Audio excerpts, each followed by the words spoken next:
और मुल्क में 34% महंगाई बढ़ गई है। शेख रशीद ने ये ट्वीट किया है।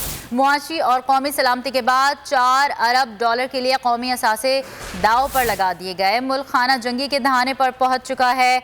आपको आगाह कर रहे हैं। शेख रशीद ने ट्वीट किया है जिसमें उन्होंने लिखा कि कल लियाकत बाग में इमरान खान का तारीखी जलसा होगा। मुल्क में 33% महंगाई बढ़ गई है। और मुल्क में 34% महंगाई बढ़ गई है। शेख रशीद ने ये ट्वीट किया है। मुआशी और कौमी सलामती के बाद 4 अरब डॉलर के लिए कौमी असासे दाव पर लगा दिए गए। मुल्क खाना जंगी के दहाने पर पहुंच चुका है। आपको आगाह कर रहे हैं। शेख रशीद ने ट्वीट किया है जिसमें उन्होंने लिखा कि कल लियाकत बाग में इमरान खान का तारीखी जलसा होगा। मुल्क में 33% महंगाई बढ़ गई है। और मुल्क में 34% महंगाई बढ़ गई है। शेख रशीद ने ये ट्वीट किया है। मुआशी और कौमी सलामती के बाद 4 अरब डॉलर के लिए कौमी असासे दाव पर लगा दिए गए। मुल्क खाना जंगी के दहाने पर पहुंच चुका है।